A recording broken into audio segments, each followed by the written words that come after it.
जय हिंद दोस्तों। तो स्वागत है फिर से नए वीडियो पे। तो चलिए, समय को गंवाना नहीं है, वीडियो करते हैं स्टार्ट। तो देखिए, आज हम जानेंगे मौर्य साम्राज्य का जो है मौर्य प्रशासन, ठीक ना। मौर्य साम्राज्य के मौर्य प्रशासन विधि को आज हम जानेंगे इस वीडियो में। क्लियर है? तो चलिए करते हैं स्टार्ट, वीडियो को कर देते हैं स्टार्ट। तो देखिए, राजनीतिक व्यवस्था, राजनीतिक व्यवस्था, ठीक ना। तो राजनीतिक व्यवस्था, ठीक ना। तो मौर्य काल में जो है, मौर्य काल में वंशानुगत केंद्रीय राजतंत्रात्मक व्यवस्था के अनुरूप राजा सर्वोपरि होता था। राजा जो है क्या होता था? सर्वोपरि होता था, ठीक ना। और अर्थशास्त्र के जो अनुसार है, अर्थशास्त्र के अनुसार राजा जो है एक निरंकुश निरंकुश बनाते हुए प्रजा के कल्याण पर ध्यान देने की जरूरत पर बल दिया है, ठीक ना। ध्यान दिया है किस पे? प्रजा के कल्याण पर ध्यान देने की जरूरत पर बल दिया है, ठीक ना। और अर्थशास्त्र जो है, अर्थशास्त्र में जो है सप्तांग, क्या?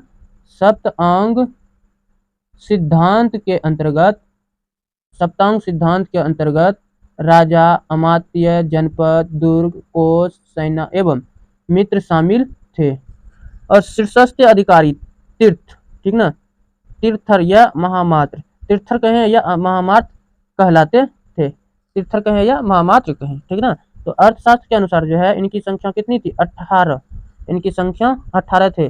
शीर्षस्थ अधिकारियों की संख्या 18 थी और उन्हें जो है 48,000 पन यानी कि वेतन के रूप में मिलते थे।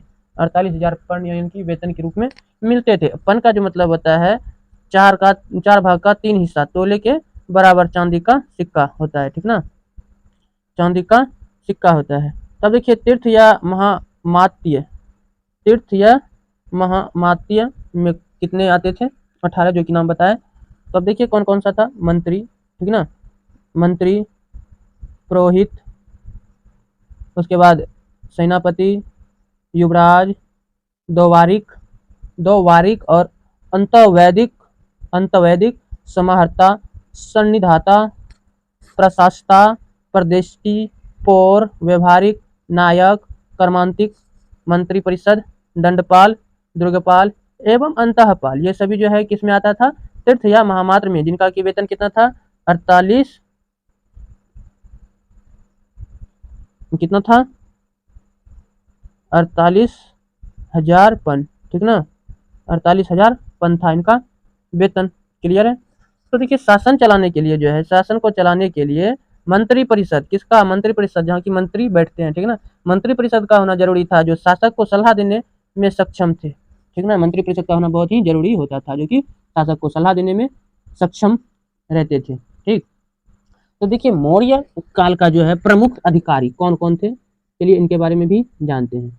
तो मौर्य काल के प्रमुख अधिकारी जो है, पहला था पण्य अध्यक्ष। पन का जो अध्यक्ष होता है उसी को पण्य अध्यक्ष कहा।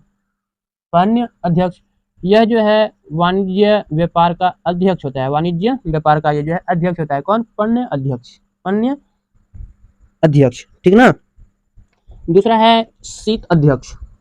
शीत अध्यक्ष जो है यह कृषि विभाग का अधिकारी था। कौन? तो शीत अध्यक्ष। क्लियर है? अब देखिए, अक्षपट्टलिक, अक्षपट्टलिक ये जो है महालेखाकार था, यह महालेखाकार था। दूसरा, तीसरा हो गया। चौथा था पोतवाध्यक्ष, पोतवा अध्यक्ष, पोतवा अध्यक्ष, ठीक ना। पोतवा अध्यक्ष ये जो है मापतोल का अधिकारी था, ठीक ना, मापतोल का अधिकारी। उसके बाद था पत्तना अध्यक्ष, पत्ताना अध्यक्ष ये जो है बंदरगाहों का अध्यक्ष था, ठीक ना। पत्ताना अध्यक्ष ये बंदरगाहों का अध्यक्ष था। अब देखिए, मौर्य के प्रशासन काल में जो है, तो उस टाइम जो है 2 प्रकार के न्यायालय थे। न्यायालय जहाँ की जनता को न्याय मिलता था, तो न्यायालय 2 प्रकार का था। कौन कौन था? देखिए, पहला जो है, पहला था कंटक शोधन। कंटक शोधन यह जो है फौजीदारी न्यायालय था, जो कि फौजियों का न्यायालय। उसके बाद धर्मस्थीय, यह जो है दीवानी न्यायालय था। दीवानी और फौजीदारी दोनों के लिए अलग अलग न्यायालय था। कंटक शोधन जो है ये फौजीदारी न्यायालय के लिए था, और धर्मस्थीय ये जो है दीवानी न्यायालय के लिए था। तो देखिए, चंद्रगुप्त मौर्य के समय 4 प्रांत थे। चंद्रगुप्त मौर्य के समय जो है कितने प्रांत थे? 4 प्रांत थे। चंद्रगुप्त मौर्य के समय 4 प्रांत थे। कौन कौन? उत्तरापथ जिसकी की राजधानी तक्षशिला था, दक्षिणापथ जो कि सर्वगिरी इनकी राजधानी था, उसके बाद तीसरा था मध्य क्षेत्र जिसका की राजधानी पाटलिपुत्र था, अवंतीपथ था जिसका की राजधानी उज्जैन, और कलिंग जिसका की तौशली था राजधानी। तो ये देखिए कलिंग जो है ये अशोक के समय में आया था, ठीक ना। तो 1 2 3 4 ये चारों जो है, ये चारों किसके चंद्रगुप्त मौर्य के टाइम में ही ये चारों था, और ये पांचवा अशोक के समय में, पांचवा जब अशोक ने कलिंग को जीता तो ये आके इसमें मिल गया, तब से ये 5 हो गया, ठीक। तो यहाँ पे देखिए चंद्रगुप्त मौर्य के समय में कितने प्रांत थे? 4 प्रांत थे, परंतु अशोक के शासनकाल में कलिंग विजय के बाद 5 प्रांत हो गए। कलिंग विजय के बाद ये टोटल 5 प्रांत हो गए, ठीक ना। तो देखिए अब अशोक के जो है प्रमुख अधिकारी कौन कौन थे, ये तो ऊपर जो बताया वो चंद्रगुप्त मौर्य का अधिकारी था। अब देखिए अशोक का, अशोक के जो प्रमुख अधिकारी था, इधर अधिकारी है इधर कार्य, तो संहारता था, संहर्ता जिसका की कार्य था कर निर्धारण का सर्वोच्च अधिकारी था, ये कर निर्धारण करता था संहर्ता। और संनिधाता, संनिधाता जो है राज्य कोषागार और भंडार का संरक्षक था, संरक्षण करता था कौन? संनिधाता। और व्यवहारिक, व्यवहारिक अधिकारी जो है ये दीवानी न्यायालय का न्यायाधीश था, दीवानी न्यायालय का न्यायाधीश था व्यवहारिक। और धम्मम महामात्र जो था ये समाज में सामंजस्य की स्थिति बनाए रखना इनका कार्य था, ठीक ना। उसके बाद था अंतः महामात्य, अंतः महामात्य जो था इनका कार्य था सीमावर्ती क्षेत्रों में धर्म प्रचार करने वाला अधिकारी, ठीक ना। और स्नान अध्यक्ष जो था, अस्त्र अध्यक्ष जो था, अस्त्र शस्त्र जो होते थे, तो अस्त्र अध्यक्ष जो है महिलाओं के नैतिक आचरण को देखने वाला अधिकारी था। और रज्जुक जो है साम्राज्य में न्याय कार्य करने वाले अधिकारी का कार्य करता था। युक्तक जो है जिला में राजस्व वसूली का कार्य करने वाला अधिकारी होता था। और प्रतिष्ठा जो है ये फौजदारी न्यायालय का मुख्य न्यायाधीश था। कौन? प्रतिष्ठा, प्रतिष्ठा जो है ये फौजदारी न्यायालय का मुख्य न्यायाधीश था। उसके बाद था महामात्य प्रेसर्प, महामात्य प्रेसर्प जो कि गुप्तचर विभाग का प्रधान था। ये गुप्तचर विभाग का प्रधान जो है महामात्य प्रेसर्प था, ठीक ना। और प्रांत को जो है आहार या विषय में बांटा जाता था। जिले के नीचे स्थानिक थे जिनमें 800 ग्राम होते थे। स्थानिक में कितने ग्राम होते थे? 800 ग्राम होते थे, क्लियर। और प्रांत का प्रशासक जो है कुमार या आर्यपुत्र था। विषयपति विषय का मुखिया था। ग्रामिक, ग्रामिक, ग्रामिक जो है ग्राम का प्रधान था। ग्रामिक कौन था? ग्रामिक ग्राम का प्रधान था। तथा गोप 10 ग्रामों का शासन संभालता था। कौन? गोप 10 ग्रामों का शासन संभालता था। अब देखिए समिति, समिति क्या है? मेगास्थनीज के अनुसार नगर प्रशासन के लिए 6 समितियां थी तथा प्रत्येक में 5 सदस्य होते थे। मेगास्थनीज के अनुसार जो है 6 समितियां थी जिसमें से कि प्रत्येक समिति में कितने सदस्य होते थे? 5। तब देखिए इसमें समितियां हैं और उनके कुछ कार्य हैं। ये अशोक की समितियां थी, ठीक ना। तो प्रथम समितियां जिसका की कार्य था विदेशियों की देख रेख करना। द्वितीय समितियां जो है इनका कार्य था जन्म मरण की देख रेख करना, जन्म प्रमाण पत्र, मृत्यु प्रमाण पत्र जो अभी वर्तमान में होते हैं, ये द्वितीय समितियों का कार्य था।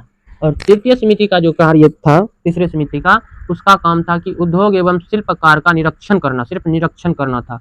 और चतुर्थ का था वाणिज्य एवं व्यापार का निरीक्षण करना, ये भी वाणिज्य एवं व्यापार का सिर्फ निरीक्षण करता था, ठीक ना। और पंचम जो है, पंचम समिति निर्मित वस्तुओं के विक्रय का निरीक्षण करता था, बेचने का कार्य पंचम 5 नंबर पे जो समिति थे वो करता था, ठीक ना। और छठा जो है विक्रय और बिक्री का कर वसूलने का कार्य करता था, बेचता था पचमा और पैसा वसूल करता था छठा, ठीक ना। षष्ठम, षष्ठम समिति करते थे। अब देखिए सेना, ठीक ना। सेना के लिए,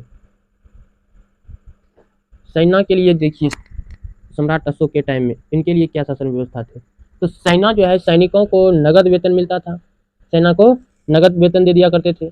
तथा इनकी संख्या कृषकों के बाद सबसे अधिक थी। जब और इसका जो संख्या है जितना किसान था उससे थोड़ा कम था, यानी कि किसानों के बाद जो है जैसे नंबरिंग होता है ना 1 2, तो 1 के बाद 2 आता है, उसी प्रकार किसानों के बाद सबसे अधिक सैनिक आता था, ठीक।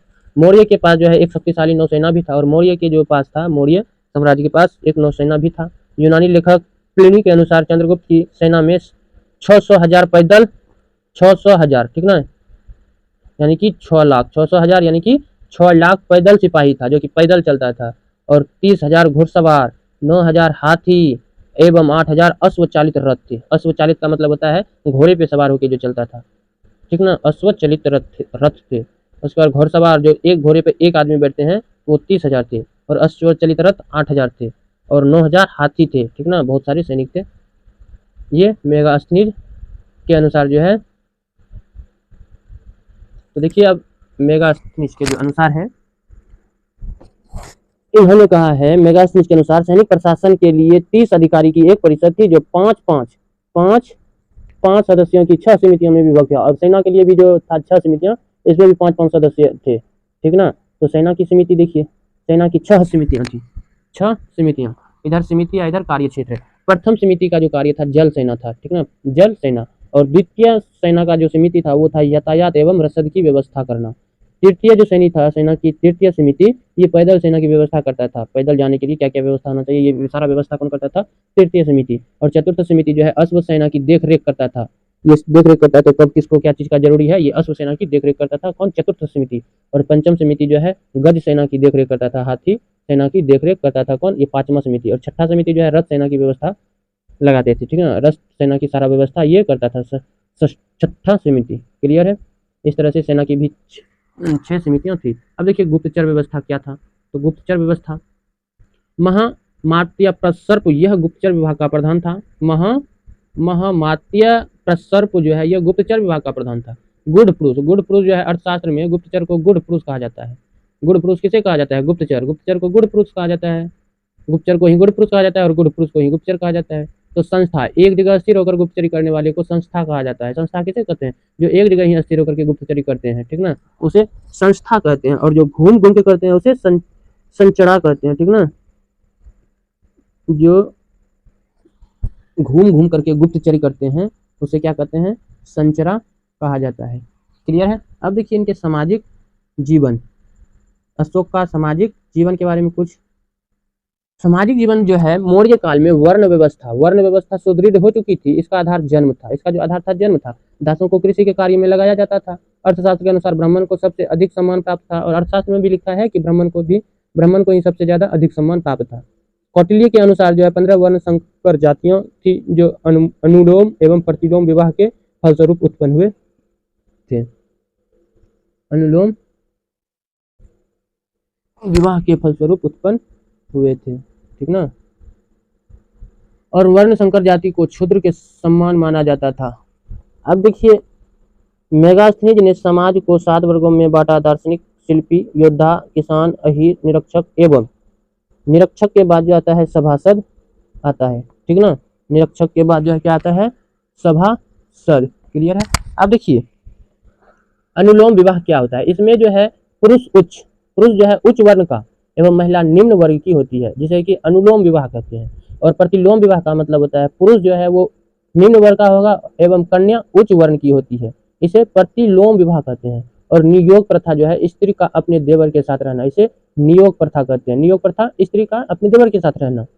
और अनुलोम विवाह जो जिसमें कि पुरुष उच्च वर्ण का होता है और प्रतिलोम में पुरुष जो है निम्न वर्ग का होता है। अनुलोम में जो है स्त्री निम्न वर्ण का होता है और प्रतिलोम में स्त्री उच्च वर्ग का होता है। क्लियर है। तो आगे बढ़ते हैं। देखिए अब देखिए स्त्री की दशा,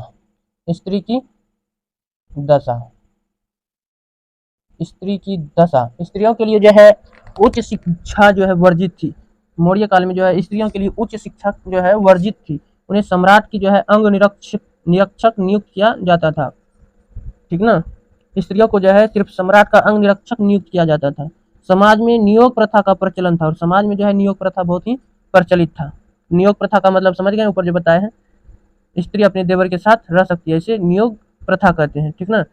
अनिष्कासिनी वह स्त्री जो घर के बाहर नहीं निकलती है, उसे अनिष्कासिनी स्त्री कहा गया है।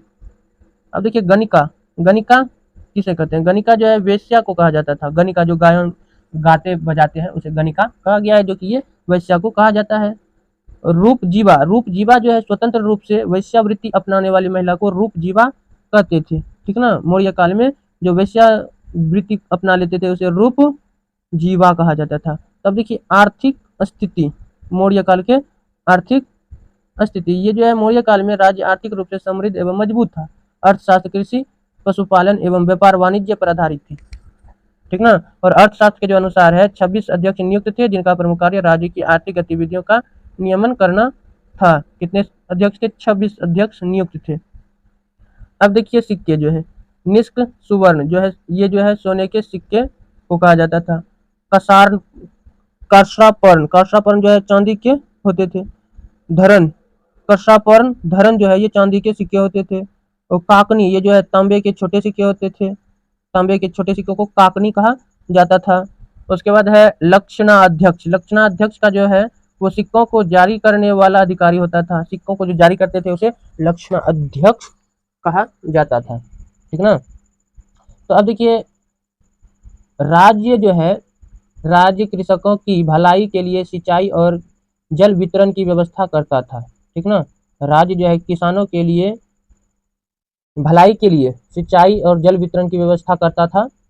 अब देखिए, पुष्यगुप्त, पुष्यगुप्त ने इसी उद्देश्य की पूर्ति के लिए गिरनार में सुदर्शन झील का निर्माण भी करवाया था। सुदर्शन झील का निर्माण किसने करवाया था? पुष्यगुप्त ने। ठीक ना। पुष्यगुप्त ने सुदर्शन झील का निर्माण करवाया था सिंचाई के लिए ही।